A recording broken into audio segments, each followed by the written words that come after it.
Sean Didy Combs may preside over a multi-billion-dollar empire, but even his immense wealth and influence cannot shield him from the harsh realities of incarceration. Beneath the veneer of opulent mansions, private jets, and chart-topping, success lies a stark new reality, a collision with prison life that threatens to tarnish his meticulously curated image. The very streets that once crowned him a cultural icon now frame a perilous saga, fraught with vendettas and long-buried secrets that could unravel his legacy. Central to this unfolding drama are the intense rivalries and unspoken tensions that define life behind bars. Confined to a stark and restrictive environment, Didy faces the same constraints as any other inmate. Stripped of his accustomed luxuries, he is entitled only to basic provisions, such as a standard-issue commissary tracksuit and sneakers. The accumulation of personal possessions is strictly regulated, with routine inspections, ensuring compliance and preventing contraband stockpiling. Reports indicate that Didy is being housed in the Special Housing Unit, SHU, a facility infamous for its heavy reliance on isolation to maintain order. While this separation may serve as a protective measure against potential adversaries, it imposes profound psychological strain. Even high-profile figures, like Didy, are not exempt from the unrelenting demands of this harsh regimen, enduring long hours in solitary confinement under constant surveillance.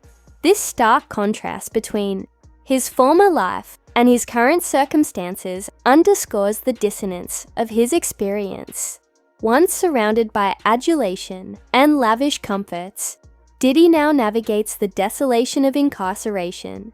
Days are marked by unyielding monotony, stringent regulations, and a relentless erosion of autonomy.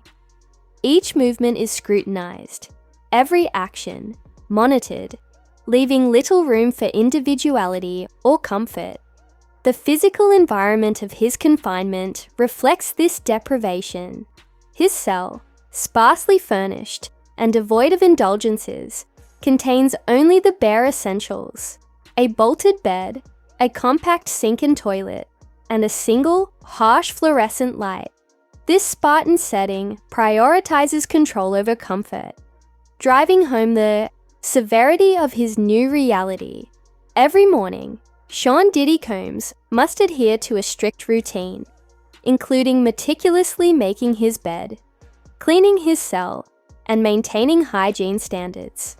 Tasks that extend to scrubbing his sink and toilet. These duties, emblematic of the unembellished reality of incarceration, stand in stark contrast to the privileges of his former lifestyle. Gone are the gourmet meals prepared by private chefs or served in upscale establishments. Instead, Didy subsists on the prison's austere offerings: powdered scrambled eggs, inexpensive bread, and other nutritionally minimal foods. While regulations require inmates to receive at least 1,800 calories daily, the quality and presentation of these meals leave much to be desired. Cold and monotonous, this institutional fare highlights the dramatic shift from his life of culinary indulgence to one of subsistence. The commissary provides a small reprieve, allowing inmates to purchase modest luxuries, such as candy, coffee, and basic necessities. However, Didy's spending is capped at $160 every 2 weeks, a mere fraction of the vast wealth he once wielded. This restriction further underscores the limits he now faces, unable to replicate even a semblance of the opulence that once defined his existence. One of the most profound challenges of prison life is the pervasive lack of resources and intellectual stimulation. Didy's access to knowledge and entertainment is likely confined to the jail's electronic law library, often criticized for being poorly stocked and inadequately maintained. With recreational opportunities and meaningful intellectual engagement scarce, the toll on his mental health is immense. Extended periods of isolation, minimal human interaction, and the absence of enriching activities exacerbate the psychological burden, presenting a harsh and humbling departure from the life he once knew. The harsh realities of incarceration are known to exacerbate anxiety, depression, and even paranoia, and the physical conditions within the facility only intensify these hardships. Reports describe grim living quarters plagued by unsanitary conditions, mold-infested showers, malfunctioning plumbing, and a pervasive lack of cleanliness. Chronic maintenance issues leave inmates grappling with unresolved repair requests, with over 800 work orders documented in a single month alone. These statistics highlight the deteriorating state of the infrastructure. This facility is also infamous for its endemic violence. Incidents of assault and stabbings occur alarmingly often, with inmates managing to craft improvised weapons in an environment plagued by inadequate supervision and insufficient medical care. For high-profile prisoners like Sean Didy Combs, the risks are particularly acute. His wealth, celebrity status, and the nature of his charges make him an attractive target among inmates.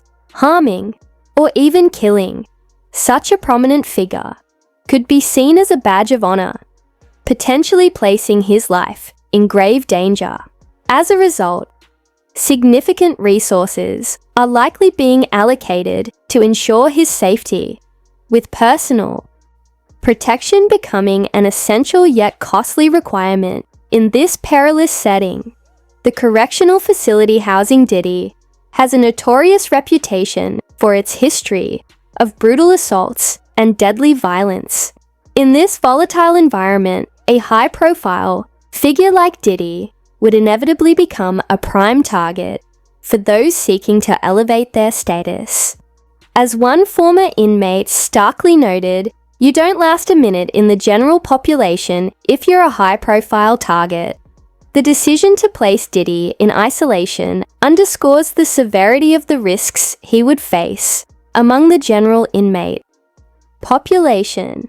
It is expected that Didy will remain in protective custody for the duration of his incarceration, a measure designed to safeguard vulnerable individuals, but not without its own challenges. Life in protective custody is inherently isolating, with minimal interaction and a constant sense of unease. For someone like Didy, who once thrived in a world of opulence, influence, and relentless social engagement, the transition to a confined solitary existence is profoundly jarring. Even in isolation, the threat of violence lingers, while the psychological toll of prolonged solitude and hypervigilance weighs heavily. Though his physical safety may be prioritized, the mental strain of such an existence is inescapable. Didy's current situation stands in stark contrast to the lavish lifestyle he once epitomized. Efforts by his legal team to secure his release on bail have been met with resistance. Despite proposing a $50 million bond, the presiding judge denied the request, leaving him to endure the harsh conditions of the facility. His attorneys have publicly condemned these conditions as deplorable, painting a grim picture of his struggle to adapt to life behind bars. Didy's dramatic fall from grace serves as a sobering reminder of the unforgiving nature of the prison system, the stark realities of confinement, including the ever-present threat of violence, relentless surveillance, and the mental burden of isolation, stand in sharp contrast to the extravagance and adoration that once defined his life. As he awaits trial, the once revered music mogul must come to terms with the humbling truth that wealth and fame provide little refuge from the unyielding environment of incarceration.